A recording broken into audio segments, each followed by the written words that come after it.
कुठंतरी राज्य सरकार जबाबदार असल्याची शंका या ठिकाणी निश्चितपणे येते।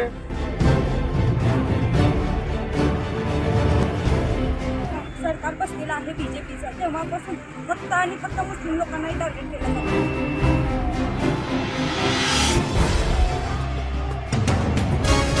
ठिकाणी जाऊन तिथे मौल्यवान वस्तू त्यांनी बाहेर काढल्या, काही महिलांना मारल्या, ही घटना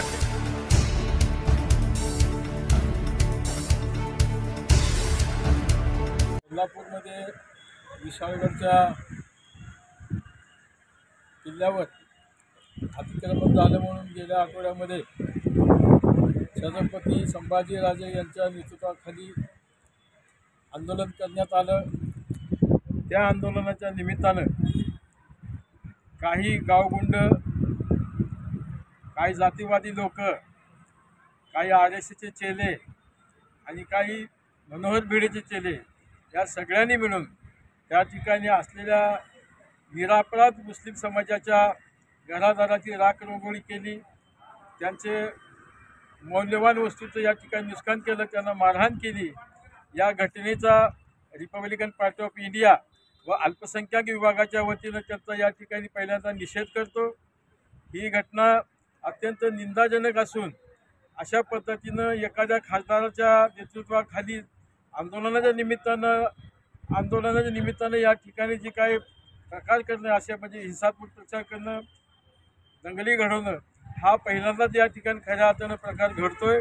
आणि ह्या प्रकाराला कुठंतरी राज्य सरकार जबाबदार असल्याची शंका या ठिकाणी निश्चितपणे येते। कारण या घटनेवर अद्यापही मुख्यमंत्री, उपमुख्यमंत्री यांनी अजिबात या ठिकाणी प्रशब्द काढलेला नाही।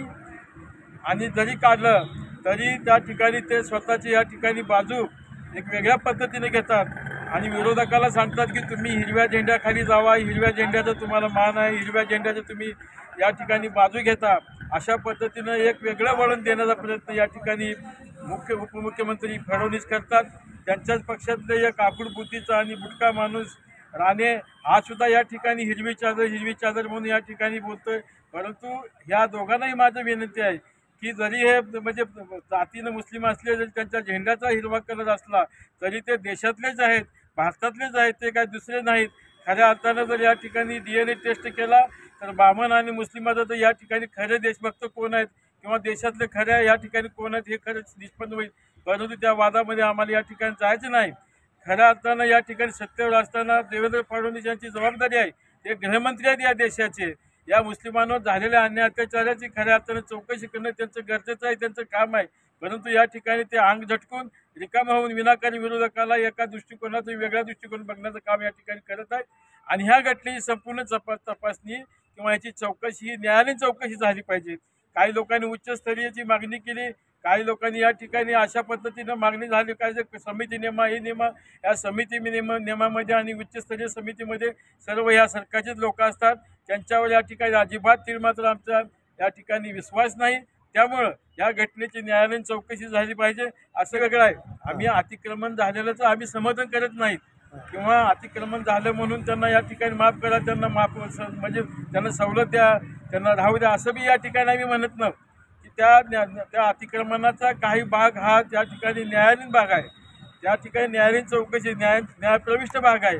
आणि न्यायप्रविष्ट भाग असताना सुद्धा या ठिकाणी काही लोकांनी जाणून बुजून गाझापूरमधल्या ज्या काही घरादारावरती म्हणजे त्यांनी त्यांच्या घराची नुकसान केली, त्या ठिकाणी जाऊन तिथले मौल्यवान वस्तू त्यांनी बाहेर काढल्या, काही महिलांना मारल्या, ही घटना अत्यंत निंदाजनक आहे। हे प्रकार या ठिकाणी घडायला नको होते। तुम्हाला अतिक्रमण काढायचं असेल तुम्ही खुशाल शासनाचा या ठिकाणी शासनाच्या आदेशाप्रमाणे तुम्हाला जर या ठिकाणी शासनानं आदेश दिला असेल, न्यायालयानं आदेश दिला असेल, त्या आदेशाप्रमाणे तुम्हाला या ठिकाणी अतिक्रमण काढण्याचा अधिकार आहे। पण ते शासनाचे प्रशासकीय लोक पाहिजेत। आंदोलनामध्ये भाग घेतलेल्या लोकांनी अधिकारच नाही त्या ठिकाणी आंदोलनात भाग घेण्याचं निमित्त केलं आणि त्या ठिकाणी मुस्लिम समाजावर या ठिकाणी हल्ला करण्याचा प्रयत्न केला असं आमचं या ठिकाणी मत आहे। तेव्हा ह्या सगळ्या घटनेची चौकशी न्यायालयीन चौकशी झाली पाहिजे असं या ठिकाणी आमचं रिपब्लिकन पार्टी ऑफ इंडिया अल्पसंख्याक विभागाच्या या ठिकाणी आम्ही विनंती करीत आहोत। अत्यंत हळवी झालेली आहे, खूप हळवी व्यक्त होत आहे या प्रकाराबद्दल। परंतु जे काही आहेत हे दंगल करणारे मूर्ख की फक्त जेव्हा हे जे सरकार बसलेलं आहे BJPचं तेव्हापासून फक्त आणि फक्त मुस्लिम लोकांनाही टार्गेट केलं जाते. कधी त्यांची मस्जिद पाडतात, कधी दर्गा, त्यांच्यासाठी फक्त मुस्लिम लोकांसाठीच अतिक्रमण आहे, बाकी कुठल्याही जाती धर्मासाठी नाही. का फक्त जेव्हापासून हे BJP जी सत्ता बसलेली आहे तेव्हा हिंदू आणि मुस्लिम हेच चाललंय, बाकी कोणतंही काही नाही. ह्यांना सरकार चालवण्यासाठी का फक्त जातीभेद करून आहे ना एकमेकांविरोधात भांडण्यासाठी हे सरकार दिले नाही. प्रथमतः तर मी BJP आणि हे जे मुख्यमंत्री वगैरे आहेत ह्यांच्याकडे घेतलेले आहेत का हेच भांडणं लावतात. ह्यांना फक्त देश चालवण्यासाठी दिलं नाही तर ह्यांना भांडणं लावण्यासाठी आहे. ह्यांना कळलं पाहिजे की देश कसाला पाहिजे, कारण त्यांना काही येतच नाही तर ते देश कसं चालवतील. आतापर्यंत जे काँग्रेस चालवत होते ते आपण जगा आणि दुसऱ्याला पण जगू द्या असं होतं. त्यांनी काय फक्त जातीभेद भांडणं हे हिंदू मुस्लिम ह्याच मुद्द्यावर त्यांनी काय देश कधी चालवला नाही. ह्यांना कळलं पाहिजे या नालायक लोकांना. आता त्या गोरगरीब लोकांचं काय त्याच्यामध्ये होता, त्या लहान बायकांचा काय होता, हे नीच नालायक लोक महिलांवर सुद्धा हात उचला. ह्या काय डोळे झाकलेत का? ह्या मूर्ख लोकांना काय कळत नाही का कोणत्याही गोष्टी?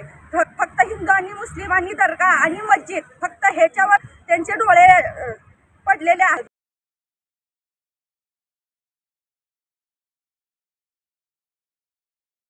दुसरं काही सुचत नाही का?